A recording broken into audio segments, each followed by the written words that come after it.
They say its walls corkscrewed like a giant snail shell, layer upon layer, a fortress so baffling that enemies marched in circles and never found the heart. Cổ Loa, the spiral citadel, capital of an ancient kingdom, guarded, they say, by a magic crossbow blessed by a divine turtle. Was it legend or military science centuries ahead of its time? Tonight, we walk the coils of Vietnam's oldest citadel, where earth becomes geometry, myths become marching orders, and a love story ends with an arrow slipping quietly into the night. Stay close, because if you step a little too far to the left, you might find yourself outside the walls again, and again, and again.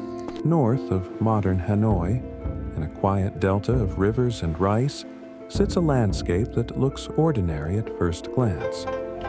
Villages breathe out cooking smoke, ponds catch the sky, and dikes stitch together fields in long, patient lines. But beneath that calm surface, under the soil and the lilt of birdsong, lie the bones of a city that predates empires we know by name. This is Cổ Loa, the heart of Âu Lạc, a kingdom usually placed in the late 3rd century BCE. The name Cổ Loa carries the sense of an old spiral, an echo of the walls themselves. Imagine approaching it from the floodplain, expecting the usual square fort, only to find earthen ramparts curling like a conch, 3 great rings, some segments rising more than 10 meters, once topped with timber palisades and watch platforms. We don't have marble inscriptions or endless chronicles. What we have is earth, and earth remembers in shapes. The rings, the ditches, the massive berms, the village ponds that are not ponds at all, but the ghosts of defensive moats. Cổ Loa is a map drawn in relief, a city that chose curves over corners, confusion over confrontation, misdirection over brute force. And perhaps that is why it survived, until the night it didn't. Let's walk the outer ring first. The Zhong and Tai walls stretching in arcs, their bases carefully tamped, layer by layer, by thousands of hands. Earthwork is humble, but when you move millions of baskets of soil, humility becomes architecture. The moats at the foot of the ramparts weren't just ditches, they were water traps, reflecting surfaces, and supply lines. In the rainy months, they swallowed armies. In the dry season, they fed fields. The form matters. A spiral is not just pretty. It funnels. It delays. It hurries the outsider and calms the insider. Attackers moving along a curve lose sightlines. They cannot read the plan. They think the gate is near. But every bend presents a new face of wall, a new angle for archers, a new pocket for a countercharge. And while you march, the defenders stay centered, communicating across inner rings like spokes on a wheel. The "no one could breach it" line may sound like legend, but consider this. Most ancient fortifications rely on right angles and towers. Cổ Loa uses distance as a weapon, motion as a mask. You arrive, and the city has already begun to move around you, even though the earth stands still. Inside the outer ring, the middle ring, then the inner, each tighter, each higher, like the hollows of a shell. And at the center, a citadel mound, a keep, and storerooms. Places for command and for the artifact the stories can't forget. The chronicles tell us of An Dương Vương, the king who founded Âu Lạc and built Cổ Loa. Building wasn't easy. Something, spirits perhaps, unbuilt it each night. Walls rose by day and collapsed by night, until a visitor came from the water. Not a general, not an engineer, but a turtle, golden, luminous, a divine envoy. It showed the king how to make the foundations hold, and left behind a claw or a scale to craft the trigger of a crossbow. With that sacred piece, the crossbow became a monster, a magic bow said to fire 1,000 bolts with a single pull, or at least to shoot with terrible force and accuracy. We can take magic as myth and still read it truth. Cổ Loa was a military project, a technological leap. The story addresses a real question. How did a young kingdom hold off greater powers? Answer: with better tools, better walls, and one more thing, better stories. Because belief is logistics for the spirit. A soldier stands firmer when he thinks the wall is blessed. The bow is guided. The plan is more than a plan. The turtle tale is not a distraction from history. It is a record of morale, a diagram of how fear is met with faith, and faith is folded back into strategy. It is tempting to see only ramparts, but a wall is a promise, and people are the proof. Within the rings, imagine raised houses on wooden stilts, low fires, weaving sheds, pottery kilns humming like quiet bees, grain piled high in granaries, arrow shafts curing in racks, bronze casters pouring into clay molds that crackle and steam.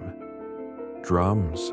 Yes, the great bronze drums of the region, their faces stamped with birds and warriors, beating messages over water and field. Markets clung to the inner roads, mud becoming hard with footsteps, fish from the delta, salt, lacquer, textiles, and iron lumps, heavy with possibility. When you live behind earth walls, everything becomes a question of weight. How much rice can a hill bear? How many arrows can a wall feed? How many families can a moat protect before it becomes a mirror and not a barrier? Children must have learned the city by rings, like reading a poem by refrains. Festivals, processions looping along the inner curve, priests and drummers and dancers tracing the geometry that kept them safe. The spiral wasn't just defense, it was culture, it was choreography, it was how the city breathed. In the south, a new polity was rising, Nanyue, with its own ambitions, its own rivers, its own dreams of trade and control. To the north, the shadow of Chinese states, Qin, then Zhao Tuo's realm, then the Han, always radiating pressure. Cổ Loa sat in the middle, too rich to be ignored, too strange to be easily taken. Picture the enemy's approach. Scouts reach the dikes at dawn, reeds bending, dragonflies stitching light over the moats. The first ranks test the banks. They find footing. And then, the wall. Earth absorbs the thud of ladders. Archers on the crest let the distance do the work. The attackers swing left, the city curves right, and the march lengthens. Drums beat from inside. 3 short, 1 long, signals bouncing from ring to ring. A counter gate opens, not the main one you expected. A sortie pours out, not to destroy you, just to move you a little farther along the curve where another arrow storm waits. Siege at Cổ Loa meant a war of patience. Pioneers trying to fill moats with bundles, only to watch the bundles vanish into soft mud. Sappers trying to cut a breach, but every breach exposing a second bank and then a third. The spiral multiplies labor. Every meter won must be won again. No one could breach it. People repeated, not because it was invincible, but because it demanded more time, more supplies, more blood than most commanders could afford, and now the softest blade. Stories say Cổ Loa did not fall by force, but by a line of trust, stretched until it snapped. The king's daughter, Mỵ Châu, fell in love with a prince from the rival court, Trọng Thủy. He came as a guest, a groom, and a spy. In the glow of torches and jasmine, pillow talk planted questions. How does the magic bow work? Where is it kept? How do your walls speak? Versions differ, as they always do. In some, she tells him too much. In others, he steals the secret at night, swaps the divine trigger for a fake, and flees. When invasion comes, the bow fails, the arrows fall flat, and panic spreads along the ring roads like fire in dry grass. The king retreats with Mỵ Châu, southward, the enemy following the marks she leaves behind. Feathers plucked from her cloak, a breadcrumb trail of down. On the shore, the golden turtle rises again, to accuse and to demand. There is treachery behind you, the king is told. Some endings say he turns, lifts his sword, and ends his daughter's life, mercy or justice. No one agrees. He throws the blade, or himself, into the sea, and the turtle disappears beneath the foam. Tragedy, scaled with myth, but carrying the weight of something painfully human. Defense undone not by walls, not by weapons, but by a conversation in the dark.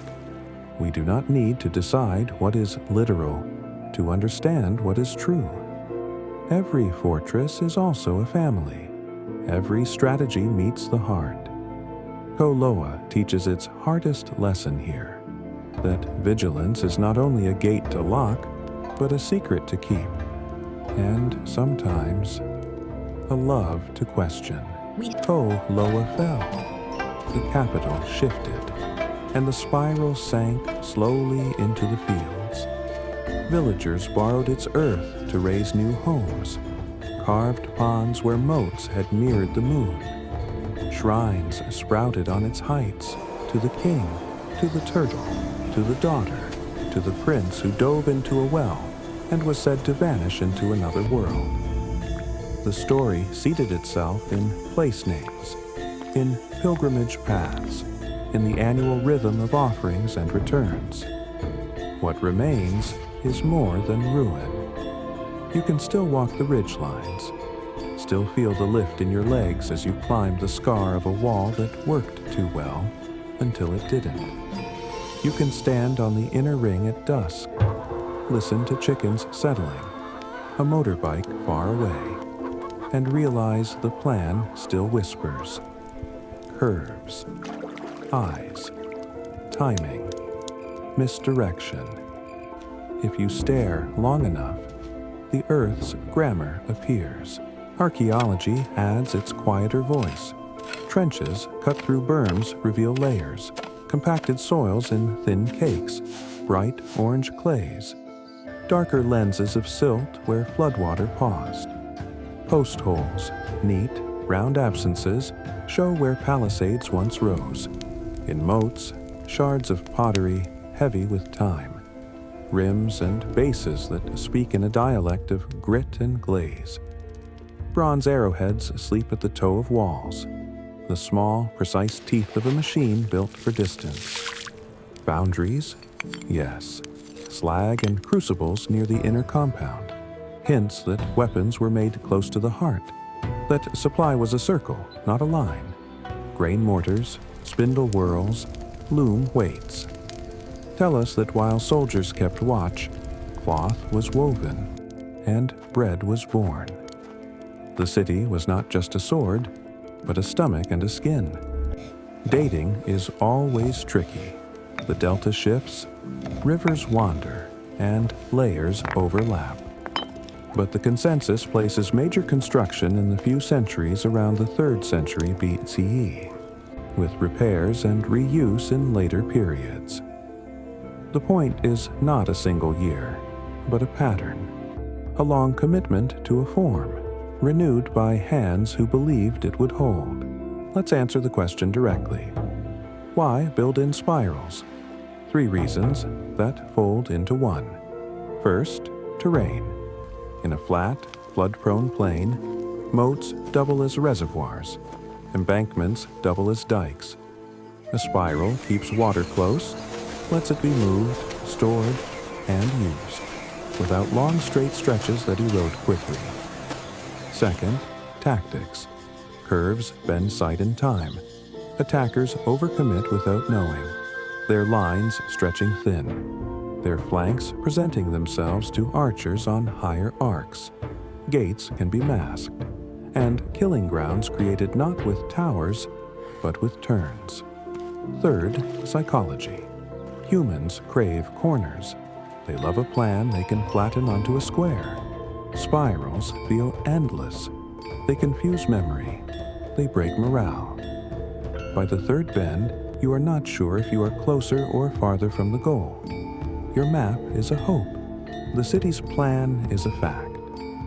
Altogether, the spiral is not merely a shape, but a way of fighting without always fighting. It is patience poured into earth. Walk out of Cổ Loa at sunset. Cross the village path and look back. The walls are barely walls, just long green spines against the sky. And yet, once you know, you cannot unsee the design. The city teaches engineers to step beyond the square. It reminds soldiers that ground is a weapon. It tells storytellers that a myth can carry steel inside silk. Most of all, it speaks to anyone who has ever tried to hold something precious. Build well, yes. Learn the river, yes. But also, tend the promises you make, the secrets you keep, the people you love. The fall of Cổ Loa, whether by arrow or by trust unraveling, is a lesson carved in clay and heartbreak. Walls are strong until a single conversation opens the gate. And perhaps that's why the turtle appears at the end, not to shame, but to guide, to remind a king and all of us that power without wisdom is a bow without a string, that vigilance without compassion becomes cruelty, that love without truth becomes a trap. Cổ Loa remains in the delta's quiet breath, in the long curves of dike and road, in the way a village pond still shines where a moat once waited. A spiral city, still turning in memory, still teaching in circles, still refusing to be fully mapped. If you ever find yourself outside Hanoi, follow the slow roads north and walk the rings at dusk, step by step, curve by curve. You might feel what the old soldiers felt, what the young lovers felt, what the king felt when the turtle rose from the water. A city that defends by turning, a story that survives by circling back, again and again. Thank you for listening, and if this journey held you, there are more forgotten fortresses ahead, more maps drawn in earth, more myths with gears inside. Until then, keep your eyes on the curve and your heart on the center.